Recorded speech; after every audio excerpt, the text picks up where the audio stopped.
Imaginez-vous que les profondeurs océaniques les plus inexplorées de la Terre cachent un prédateur préhistorique colossal considéré comme éteint depuis des millions d'années et que l'arrogance scientifique humaine réveille accidentellement cette terreur des abysses car The Meg de John Turteltaub nous plonge dans l'aventure maritime spectaculaire où Jonas Taylor, Jason Statham, ancien plongeur de sauvetage en eau profonde hanté par un traumatisme passé, doit affronter le mégalodon géant requin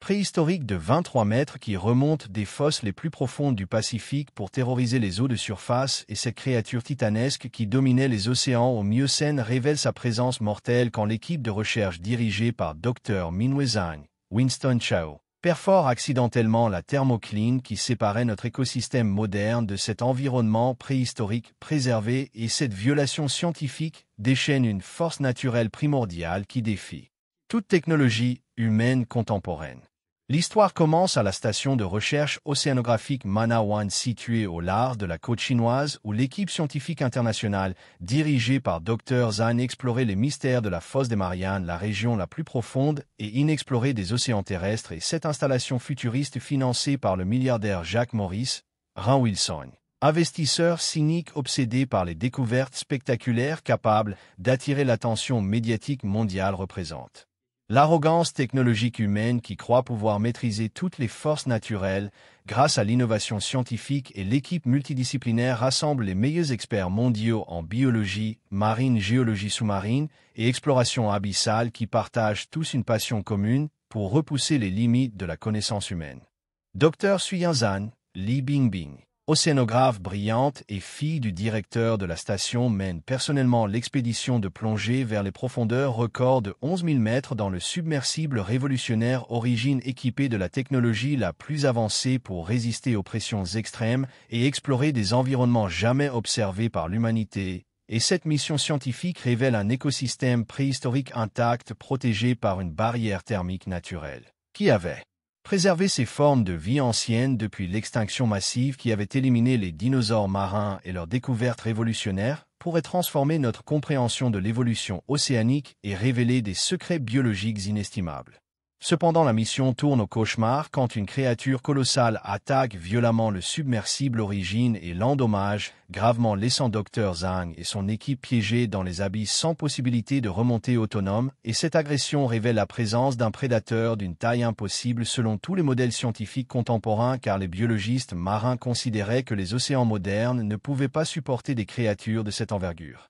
Et l'attaque brutale démontre que certaines formes de vie préhistorique avaient développé une agressivité et une puissance dépassant largement les capacités des espèces actuelles les plus dangereuses. Jonas Taylor, ancien expert en sauvetage sous-marin vivant désormais en ermite alcoolique en Thaïlande après un incident traumatisant qui avait coûté la vie à plusieurs de ses coéquipiers, est contacté en urgence par Mac Cliff Curtis, son ancien partenaire devenu coordinateur sécurité de Manawan, car Jonas reste le seul plongeur au monde capable de descendre à de telles profondeurs sans équipement lourd et de mener une mission de sauvetage dans des conditions extrêmes, et cette sollicitation force Jonas à affronter ses démons personnels, car il avait toujours prétendu avoir été attaqué par une créature gigantesque lors de sa dernière mission, mais personne ne l'avait cru et il avait été accusé de négligence criminelle. La révélation que Jonas avait effectivement rencontré un mégalodon 5 ans auparavant, mais que ses témoignages avaient été rejetés comme des hallucinations dues au syndrome des profondeurs, transforme sa réputation de lâche présumé en celle de survivant héroïque, et cette réhabilitation tardive révèle comment les institutions scientifiques peuvent rejeter les témoignages qui remettent en question leurs paradigmes établis, et Jonas comprend que sa mission de sauvetage actuelle lui offre l'opportunité de prouver définitivement la véracité de ses affirmations passées, tout en sauvant des vies innocentes et en affrontant personnellement le monstre qui hantait ses cauchemars depuis des années. L'équipe de Manawan rassemble des personnalités scientifiques fascinantes incluant Dr LR Robert Taylor, biologiste marin spécialisé dans les grands prédateurs Jax, Ruby Rose, ingénieur système responsable des équipements de plongée The Wall, Olafur Dari Olafsson, membre d'équipage expérimenté, et Laurie Taylor, Jessica Msename, ex-épouse de Jonas et membre de l'équipe de sauvetage, qui complique les dynamiques émotionnelles de la mission car leur divorce avait résulté partiellement du traumatisme non résolu de Jonas, et cette réunion professionnelle forcée révèle les blessures personnelles que les couples subissent quand l'un des partenaires développe un syndrome de stress post-traumatique non traité. Mei Ying, Shuya Sofiake, fille de 8 ans de Dr Suyin Zhan, apporte une dimension familiale touchante à cette aventure maritime car elle développe immédiatement une affection pour Jonas qui représente une figure paternelle de remplacement et cette relation intergénérationnelle révèle la capacité de résilience et d'adaptation des enfants face aux situations extraordinaires et Mei Ying incarne aussi l'innocence qui doit être protégée contre les forces destructrices que les adultes ont involontairement déchaîné et sa présence motive Jonas à surmonter ses peurs personnelles pour assumer ses responsabilités héroïques. L'opération de sauvetage dans les abysses révèle l'ampleur terrifiante du mégalodon car cette créature de 70 tonnes possède une intelligence prédatrice sophistiquée qui lui permet d'utiliser des tactiques de chasse complexes et coordonnées et ses attaques contre les submersibles démontrent une capacité d'apprentissage rapide qui défie les suppositions scientifiques concernant l'intelligence des requins et cette découverte révolutionnaire suggère que les grands prédateurs préhistoriques avaient développé des capacités cognitives bien supérieures à celles de leurs descendants modernes et que l'évolution avait peut-être favorisé la survie de certaines lignées exceptionnellement adaptées.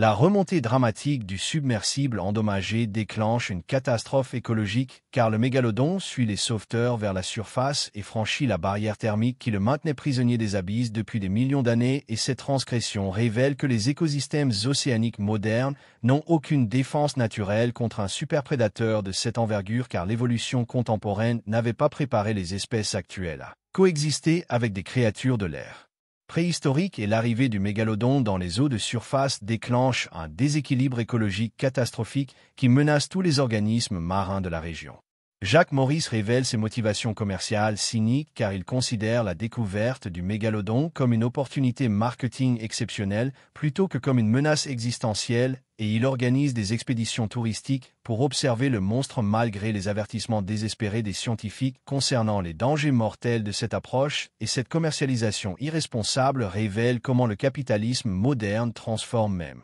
les découvertes scientifiques les plus dangereuse en produits de consommation et Maurice incarne parfaitement l'avidité qui pousse certains entrepreneurs à ignorer délibérément les risques publics pour maximiser leurs profits personnels. La première attaque du mégalodon contre les installations humaines se produit quand la créature détecte les vibrations du complexe offshore et décide d'enquêter sur ces intrusions dans son nouveau territoire, et cette confrontation révèle que le monstre ne distingue pas entre proies naturelles et structures artificielles, car il considère tout ce qui bouge dans l'océan comme une menace potentielle ou une source de nourriture et ses attaques contre les plateformes pétrolières et les navires de pêche démontrent sa capacité destructrice contre les infrastructures humaines les plus robustes. L'escalade de violence atteint son paroxysme quand le mégalodon attaque une plage touristique bondée de sagnas transformant une journée de loisirs familiaux en carnage maritime, et cette séquence horrifique révèle la vulnérabilité absolue des humains face aux prédateurs marins géants car même les nageurs les plus expérimentés deviennent des proies helpless dans l'environnement aquatique du monstre et cette attaque de masse force les autorités chinoises à mobiliser des ressources militaires considérable pour neutraliser une menace qui dépasse largement les capacités de la science civile. Jonas développe une stratégie de confrontation directe basée sur sa compréhension intime du comportement des grands requins car il réalise que le mégalodon, malgré sa taille extraordinaire, conserve les instincts prédateurs fondamentaux de ses cousins modernes et cette approche révèle comment l'expertise professionnelle acquise sur les espèces contemporaines peut s'appliquer aux créatures préhistoriques car l'évolution préserve certains patterns comportementaux universel et Jonas comprend que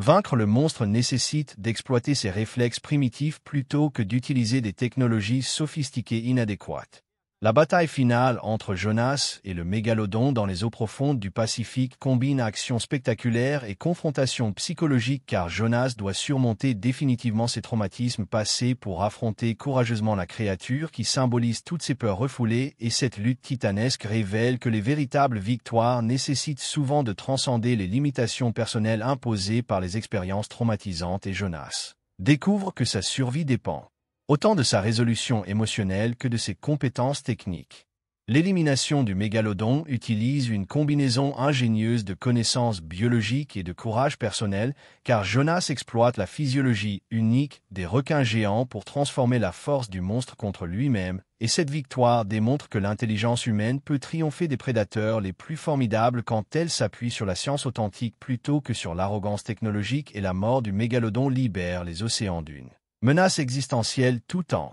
révélant les dangers imprévisibles de l'exploration scientifique non réglementée. L'épilogue optimiste suggère que cette expérience traumatisante mais formatrice a permis à tous les survivants de surmonter leurs limitations personnelles, car Jonas retrouve sa confiance professionnelle, Dr. Suyin, Zhan développe une relation romantique basée sur le respect mutuel et l'aventure partagée, et Mei-Ying acquiert une compréhension mature des responsabilités que les adultes portent pour protéger les générations futures, et cette résolution sentimentale révèle comment les crises existentielles peuvent paradoxalement renforcer les liens humains authentiques. Le message universel de The Meg explore les dangers de l'hybris scientifique et les conséquences imprévisibles de l'exploration technologique non réfléchie, car le film révèle comment l'arrogance humaine peut déchaîner des forces naturelles incontrôlables, et il suggère que le respect des limites écologiques constitue une sagesse nécessaire pour la survie de l'espèce humaine et que les traumatismes personnels peuvent être surmontés par l'action courageuse au service